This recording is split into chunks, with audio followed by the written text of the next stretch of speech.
The United States, Japan, Australia and the Philippines held a maritime exercise in the South China Sea. The drills are aimed at supporting a free and open Indo-Pacific against the backdrop of China's growing assertiveness in the region. Sa makasaysayang pagkakataon, ang Pilipinas, United States of America, Japan at Australia ay nagsanib puwersa dahil sa tumitinding tensyon sa West Philippine Sea.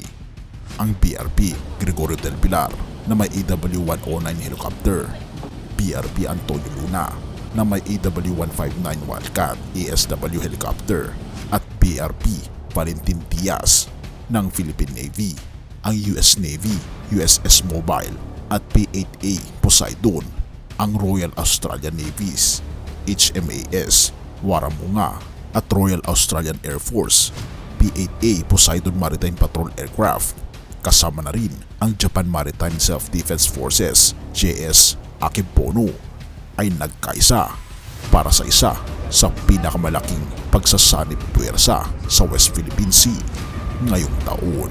Halika, atin itong pag-usapan mga kaibigan.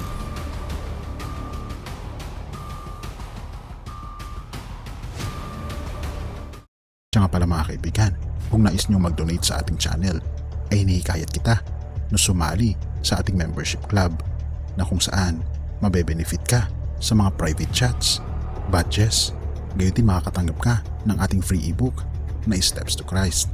Ito ang isa sa mga pinakasikat na anti-stress na libro sa buong mundo ngayon.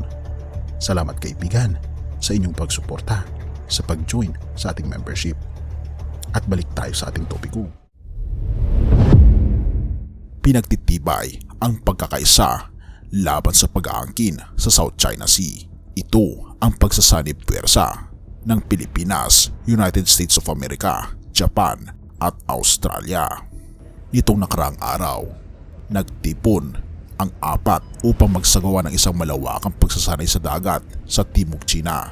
Layunin na pagsasanay na suportahan ang malayong bukas na Indo-Pacific sa kabila ng madaming pag-aangkin ng China sa rehiyon. Ang pagsasanay ay naglalaman ng iba't ibang aktibidad tulad ng pagsasanay sa digmaang pandagat, pagpapalitan ng impormasyon at iba pang mga kasanayan sa ilalim ng tubig sa Exclusive Economic Zone ng Maynila. Ayon sa pahayag ng apat na mga kasosyo sa seguridad, ang mga pagsasanay ay naglalayong patatagin ang ugnayang militar ng mga bansa nang hindi binabanggit ang Beijing. Sa kabila ng pahayag ng pagsasanay, hindi naman pinalampas ng China ang pagkilos ng apat na bansa. Sila rin daw ay nagpapatrolya sa hangin at sa dagat sa mga pinag-aawayang tubig. Ang patuloy na pagtutol ng China sa anumang gawain sa lugar ay nagpapakita ng patuloy na tensyon sa rehiyon. Isa sa mga pangunahing isyu sa rehiyon ay ang pag-aangkin ng China ng halos 90% ng South China Sea. Sinasabay nito ang pag-aangkin ng Pilipinas, Brunei, Malaysia, Taiwan at Vietnam sa mga bahagi ng nasabing dagat. Ang mga pagtutol at pag-angkin ay nagdudulot ng paulit-ulit na alitan at tensyon sa lugar.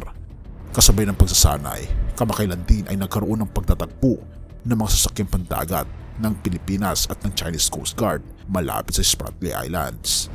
Ipinunto ng Pilipinas na ito ay pang-aabuso sa kanilang mga mangisda. Samantalang sinabi ng China na ito ay tugon lamang sa illegal na gawain ng Pilipinas. Sa kabila ng lahat ng ito, ang mga bansang Australia, UK at United States ay nagpaplano na makipag-ugnayan upang palakasin ang kanilang seguridad sa rehiyon. Inaasahan na ang mga pag-uusap sa pagpapalawak ng kanilang mga kasunduan ay magiging bahagi ng mga pagpupulong sa hinaharap. Sa panahon ito ng mga kaganapan, mahalaga ang pagkakaisa ng mga bansa sa rehiyon upang mapanatili ang kapayapaan at kaayusan sa West Philippine Sea.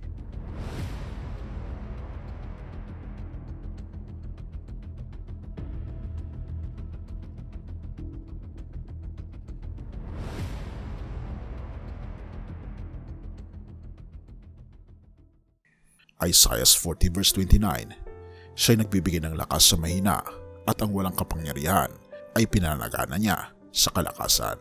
Kaibigan, kung tayo man ay mahina, lumapit lamang tayo sa ating Panginoong Jesucristo at tayo ay palalakasin niya. Purihin ang ating Panginoong Diyos at salamat kaibigan sa iyong panonood. Tayo manalangin. Ama naming banal, makapangyarihan naming Diyos, kami po'y lubos na nagpapasalamat sa inyo dahil kayo po ang Diyos na makapangyarihan sa lahat na nagbibigay sa amin ng kalakasan sa panahon ng aming pong kahinaan. Panginoon, tulungan po kami na magkaroon ng lakas ng loob na harapin ang kinabukasan dahil naniniwala kami na ang aming panahon ay delikado na at ang aming panahon ay hindi na po ligtas. Kaya tulungan kami, Panginoon, at bigyan ng kapayapaan at tunay na kagalakan na masusupungan lamang po namin sa aming Panginoong Jesucristo.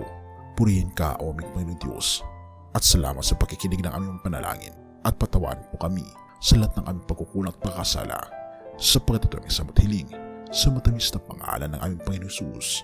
Amen.